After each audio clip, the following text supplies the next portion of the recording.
Shri A Sajeevan, എന്താണ് കേരളത്തിൽ നടക്കുന്നത്? ഒരു അപ്രതീക്ഷിതമായ ടേണായി ഇതിനെ കാണാമോ? വളരെ ഒരു ചോദ്യത്തിന് ഉത്തരമായി പറഞ്ഞ ആനുഷംഗികമായ ഒരു മറുപടി എന്ന നിലയിൽ അല്ല നമ്മൾ എ കെ ബാലൻ പറഞ്ഞ വാചകങ്ങളെ കേൾക്കേണ്ടത് എന്ന് തോന്നുന്നു. അതിനപ്പുറത്ത് കേരളത്തിൽ മുസ്ലിങ്ങളുടെ ഒരു ബ്ലോക്ക് വോട്ടിംഗ് നടക്കുമ്പോൾ ഭൂരിപക്ഷ ഏകീകരണം ഇല്ലാതെ ജയിക്കാൻ കഴിയില്ല എന്നൊരു തോന്നലിലേക്കോ തെറ്റിദ്ധാരണയിലേക്കോ ധാരണയിലേക്കോ എന്തിലേക്കെങ്കിലും അതിലേക്ക് ഇടതുമുന്നണി എത്തിയോ? ഏറ്റവും വലിയ പ്രശ്നം എന്ന് പറയുന്നത് എ കെ ബാലൻ എന്ന് പറയുന്നത് ഒരു സാധാരണ SFI പ്രവർത്തകനോ DYFI പ്രവർത്തകനോ അല്ലെങ്കിൽ സാധാരണ CPM പ്രവർത്തകനോ അല്ല. അദ്ദേഹം CPMൻ്റെ കേന്ദ്ര കമ്മിറ്റി അംഗമാണ്, വളരെ സീനിയറായിട്ടുള്ള നേതാവാണ്. അങ്ങനെയുള്ള ഒരാൾ എങ്ങനെയാണ് അദ്ദേഹത്തിന് ജമാഅത്തെ ഇസ്ലാമിയെ കുറ്റം പറയാം, ജമാഅത്തെ ഇസ്ലാമിയുമായിട്ട് UDF കൂട്ടുചേരുന്നതിനെക്കുറിച്ച് പറയാം. പക്ഷെ അതെങ്ങനെയാണ് മാറാടുമായി ബന്ധിപ്പിക്കുന്നത് എനിക്ക് മനസ്സിലായില്ല. അതുണ്ടാക്കുന്ന കാര്യം ഈ ബാലനെ പോലുള്ള ഒരാൾ ഇത് പറയുമ്പോൾ അത് സാധാരണഗതിയിൽ അനുകൂലമായിട്ടുള്ള വോട്ട് നേടിയെടുക്കാൻ സഹായിക്കണമല്ലോ. അനുകൂലമായിട്ട് ഉണ്ടാക്കില്ല മാത്രമല്ല CPMനെ വെട്ടിലാക്കുന്ന രീതിയിലുള്ള പ്രവർത്തനം. സത്യം പറഞ്ഞാൽ വിവരക്കേടാണ് അദ്ദേഹം പറഞ്ഞിട്ടുള്ളത്. കാരണം ഇത് വർഗീയതയാണെന്ന് വ്യാഖ്യാനിക്കാൻ വളരെ എളുപ്പമാണ്.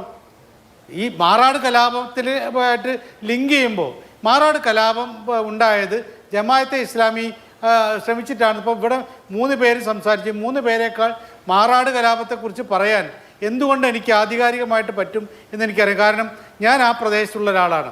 രണ്ടാമത്തേത്, ഈ പ്രശ്നമുണ്ടായ 2 സമയത്ത് ആ ദിവസം മുതൽ അവിടെ മാധ്യമപ്രവർത്തകൻ എന്നുള്ളതിലേക്ക് പ്രവർത്തിച്ചിട്ടുള്ള ആളാണ്. അവിടെ ഈ അന്നത്തെ ഭരിക്കുന്ന സർക്കാരും മന്ത്രിമാരും ഇടപെട്ടിട്ടും പരിഹരിക്കാൻ എല്ലാവരെയും ഒരേ മേശയ്ക്ക് കൊണ്ടുവന്നിട്ട് ഒരു ചർച്ചയിലേക്ക് കൊണ്ടുവരാൻ പറ്റാതായപ്പോൾ അന്നത്തെ മന്ത്രിമാർ, മുഖ്യമന്ത്രി കെ ആന്റണി ഉൾപ്പെടെ പറഞ്ഞിട്ട് അതിന് പരിഹരിക്കാൻ രംഗത്തിറങ്ങിയ 4 പേരിൽ ഒരാളാണ് ഞാൻ. ഈ പറയുന്ന മാറാട് കമ്മീഷൻ സാക്ഷിയായിരുന്നു ഞാൻ. ഇത്രയൊക്കെ ഉള്ളതുകൊണ്ട് ഞാൻ പറയാം, ഇത് ജമാഅത്തെ ഇസ്ലാമിയാണ് അവിടെ പ്രശ്നങ്ങൾ ഉണ്ടാക്കിയത് എന്ന് പറയുന്നത് വിവരക്കേടാണ്.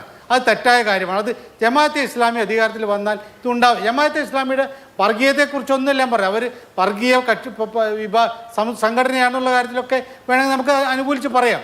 പക്ഷെ അതല്ല ഇവിടെയുള്ള പ്രശ്നം എന്ന് പറഞ്ഞാൽ ബാലൻ ഇതുമായിട്ട് കൂട്ടി യോജിപ്പിക്കുമ്പോൾ ഉണ്ടാവുന്ന പ്രശ്നം നേരത്തെ അഭിലാഷ് പറഞ്ഞ പോലെ ഉടനെ തന്നെ ഇത് ഹിന്ദു പ്രീണനത്തിന് വേണ്ടിയിട്ട്, ഹിന്ദു വോട്ട് കൺസോളിഡേഷന് വേണ്ടിയുള്ളതാണെന്നുള്ള തോന്നൽ ഉണ്ടാകും. 2021 ഇപ്പോഴത്തെ LDF സർക്കാരും ഇപ്പോഴത്തെ LDF മുന്നണിയും ഈ കണ്ട് പഠിക്കേണ്ട കാര്യം അതാണ്. 2021 ഇവർ ഇതേ പ്രശ്നമൊക്കെ ഉണ്ടായിരുന്നു. ജമാഅത്തെ ഇസ്ലാമി അപ്പുറത്ത് നിന്നതാണ്.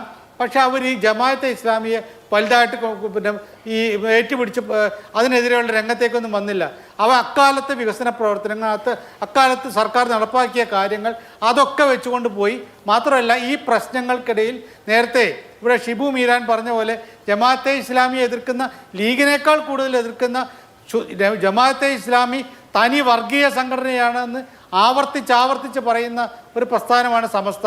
ആ സമസ്ത അന്ന് പരസ്യമായിട്ട് LDFനോടൊപ്പം മുഖ്യമന്ത്രിയോടൊപ്പം നിന്നാണ്. ഉമർ ഫൈസിയെ പോലുള്ള ആളുകൾ മുഖ്യമന്ത്രി പങ്കെടുത്ത യോഗത്തിൽ വന്നിട്ട് അവർക്ക് അനുകൂലമായിട്ട് സംസാരിച്ചാണ്.